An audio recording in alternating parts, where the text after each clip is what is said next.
Today is the day that the vets are reporting to training camp, which means maybe, just maybe, this is day one of training camp, or is tomorrow day one of training camp? I'm not naming today day one of training camp. I don't know.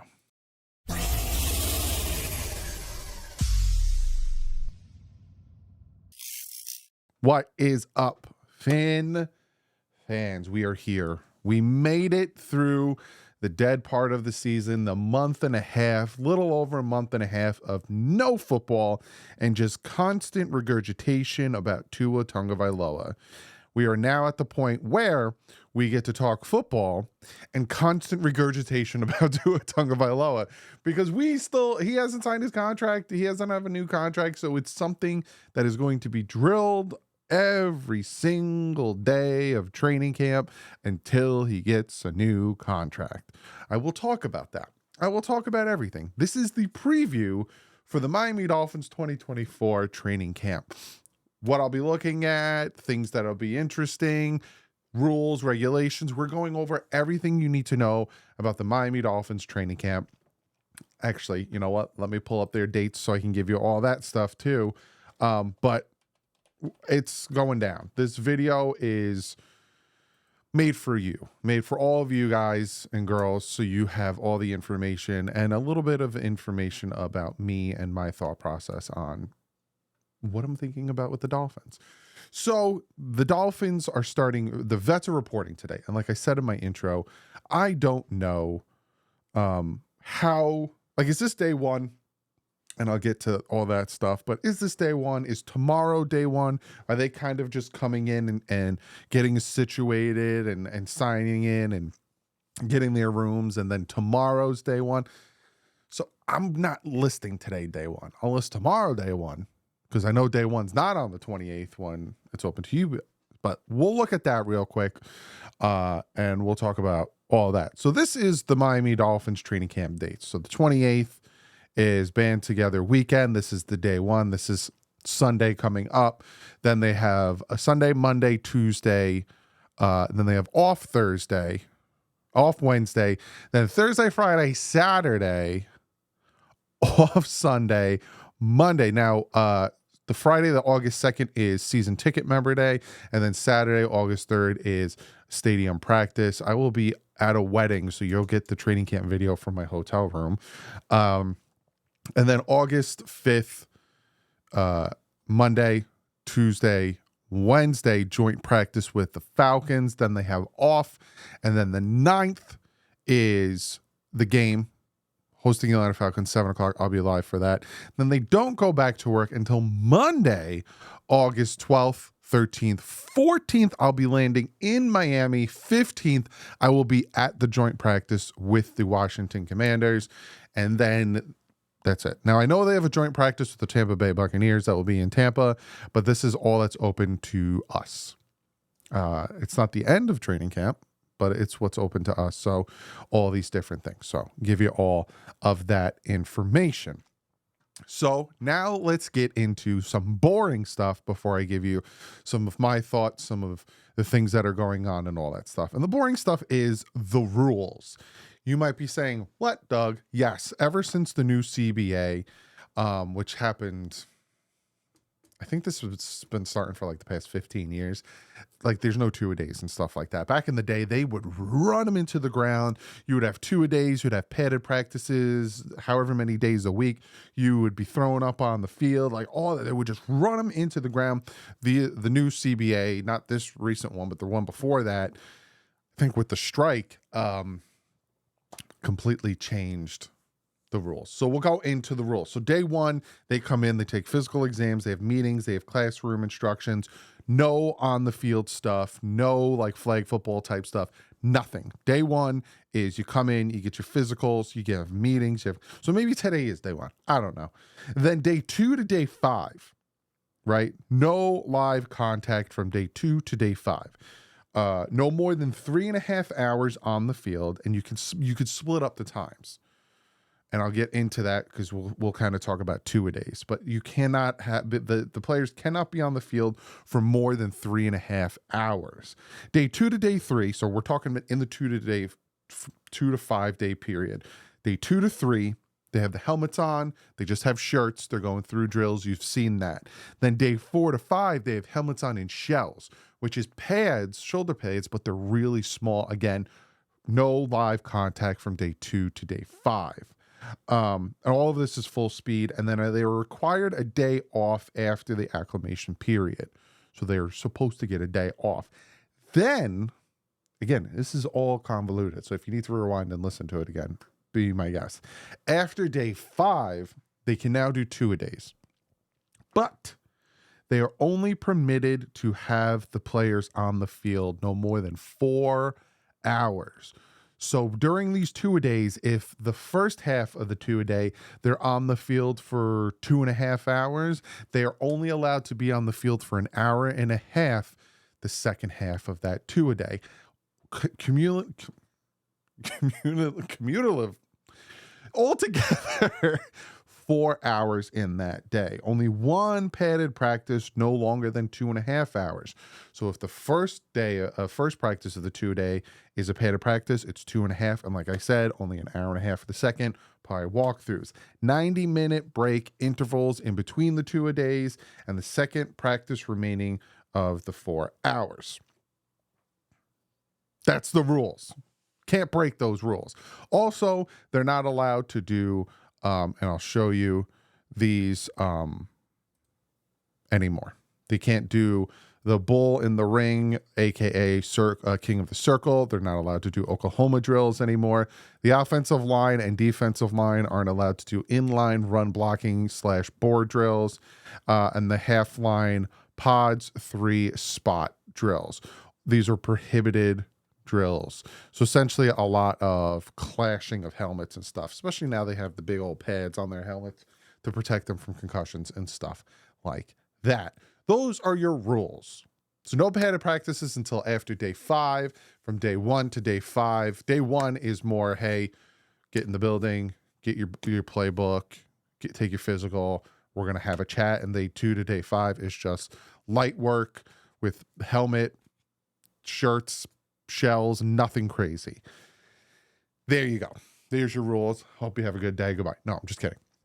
So that's kind of the rules and regulations of training camp. Now, the other things to talk about with training camp. Now, like I said, between days 1 to day 5, it's going to be kind of boring. And I'm pretty sure after day 5 is going to be the 28th. So maybe that is, day 1 is today. So maybe I'll change the title of training camp, day 1. That's whatever. And then you got Tuesday, Wednesday, Thursday, Friday. Saturday's day 5. Sunday is day 6, and that's where they can start doing 2-a-days and live contact and stuff. I don't know, but we'll see. I might have my counting wrong, but I'm still gonna. I guess today's day 1. But the thing you need to realize when it comes to assessing the team, especially at training camp, for the first, until pads come on, you really don't know what you're getting out of the linebackers, out of the run game, out of the trenches. Because you need the pads to block. You need the pads to do all these other things. So for those first couple days, it's a lot of corners versus wide receivers, corners versus safeties, tight ends versus safeties, all that stuff. And you get an idea of quarterback placing. Obviously, they're not going to really have a pass rush on them. And at no point in training camp are they going to be tackled to the ground. So you're going to hear a lot of, oh, that would have been a sack, but he just threw an 80-yard touchdown bomb, or that would have been a sack, but he threw an interception, or, stuff like that, because they're not going to get tackled to the ground. Hence the red no contact jerseys. So you're going to, when you ask questions like, how does the offensive line look? We won't really know till the pads are on. Same thing with the run game, all that other stuff. But iron sharpens iron, so it's going to be hard.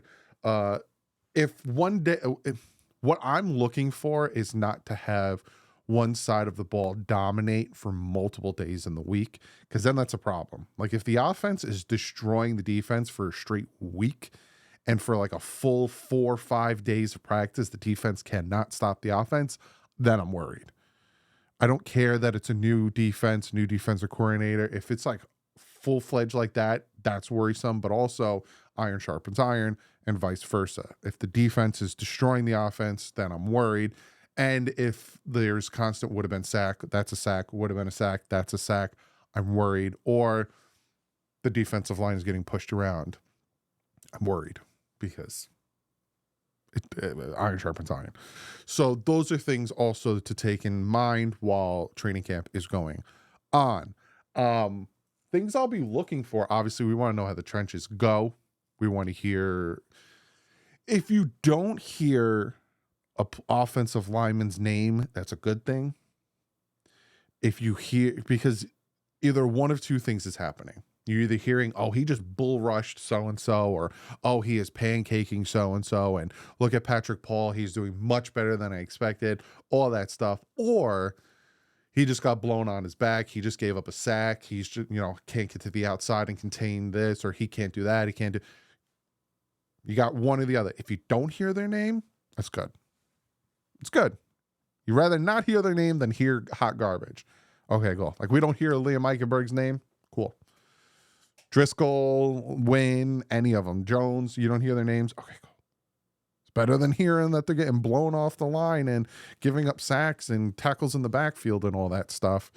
So there's that. Those are things that you got to take into consideration. Also with the quarterback, again, they're going to have pressure on them, but they know they're not going to get hit.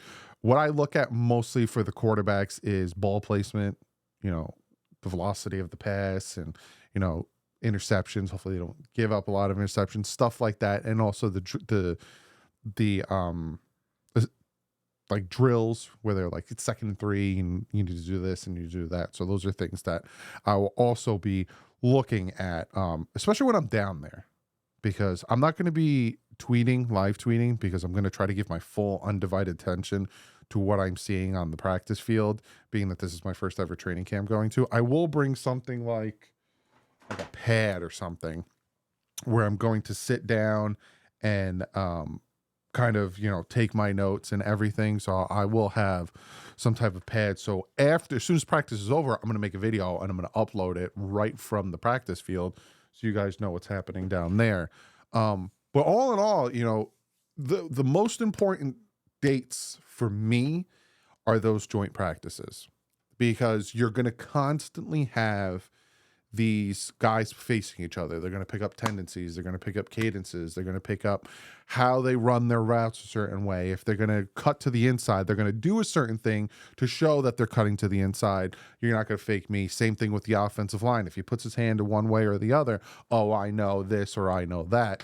So going up against a different opponent in front of you with the Atlanta Falcons, with the Washington Commanders, with the Tampa Bay Buccaneers, that is going to be extremely telling, and something that I can't wait. And that's why I picked. I was going to go down for the 6th and the 7th, but I have something going on, so I picked the 15th, because I could have gone to any other day, even the stadium practice and all that stuff, but I wanted to go for a joint practice, because I really need to be able to assess it with my own eyes, because being that I live up here in Jersey, I do my research in the aspect of the people that are down there: Omar Kelly, Joe Shad, Barry Jackson, Travis Wingfield. All of these guys that are down there are giving live feeds, and I am writing it all down to give it to you guys who don't follow on Twitter or any of that stuff, so you guys know. Also, there's video. You're not supposed to the people to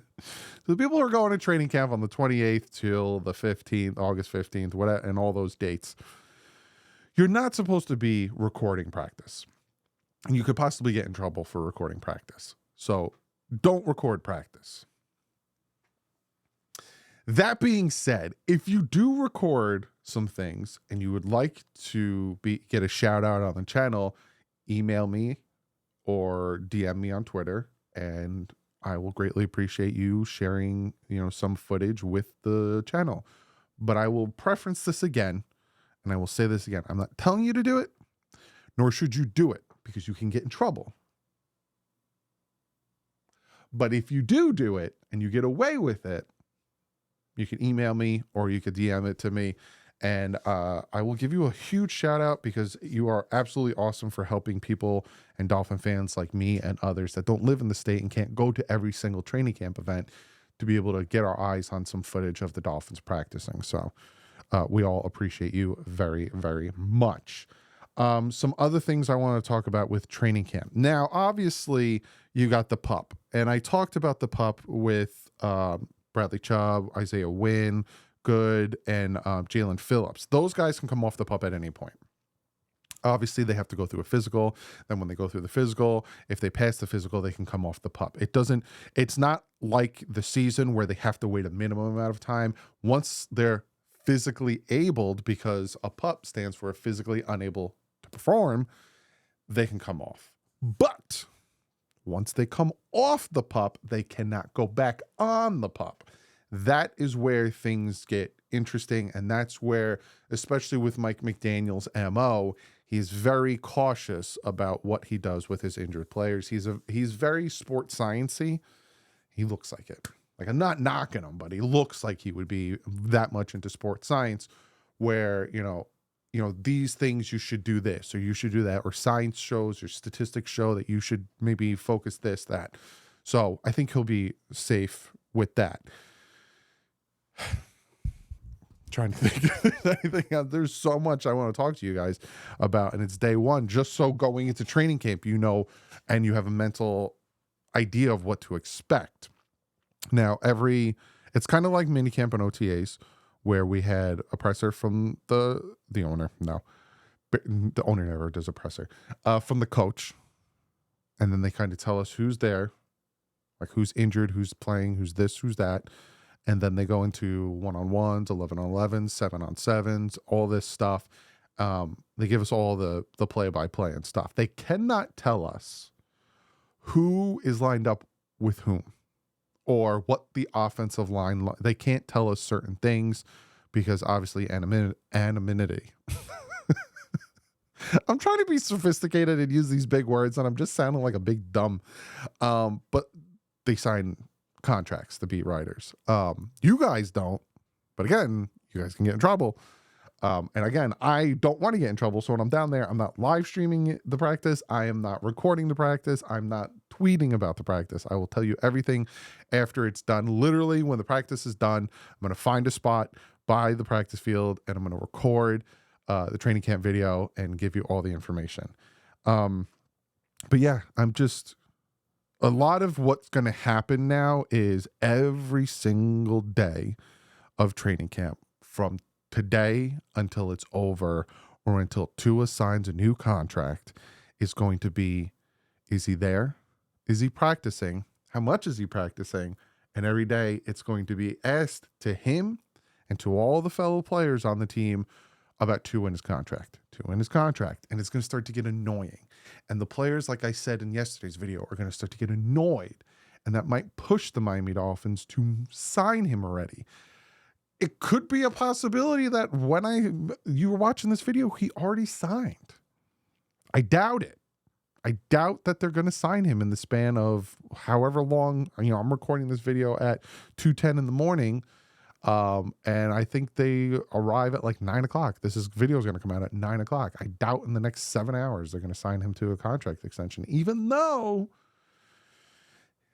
Tua, Javon Holland, Craig Kraft, and I didn't see who was behind them, were at the Zach Brown concert the other night to his agent, who's also Javon Holland's agent.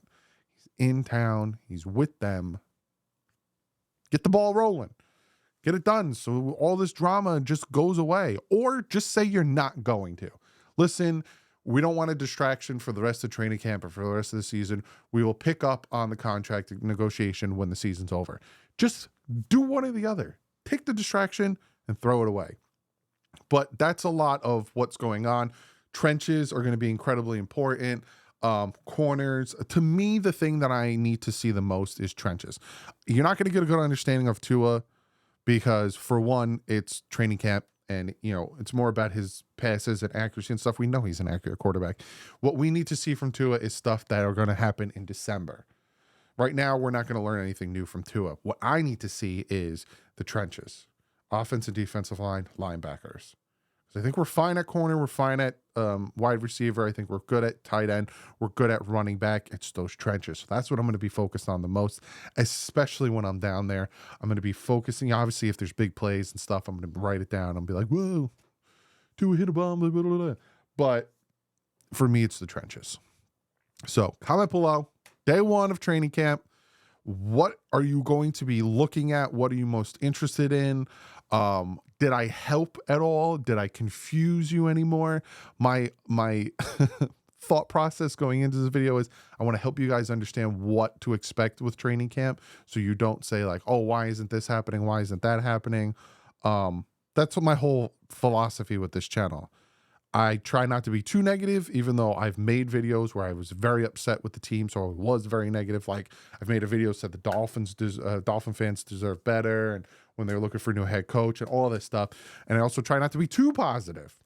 Try to be nice and even keel, give you both sides of the spectrum, give you a very unbiased take on things. Let me know if I'm doing a good job. Let me know if I'm doing a bad job, and I take all your comments very seriously. But we just broke 48,000 subscribers. I love you guys for that, guys and girls. I call everyone guys, so I do apologize, but I love you guys and girls for that. When we break 50, I will be giving away an autographed Tyreek Hill jersey. Here's to hopefully breaking 50 by the end of the year. But on that, I'll see you guys tomorrow, day 2 of training camp. But like usual, stay classy. Fins up.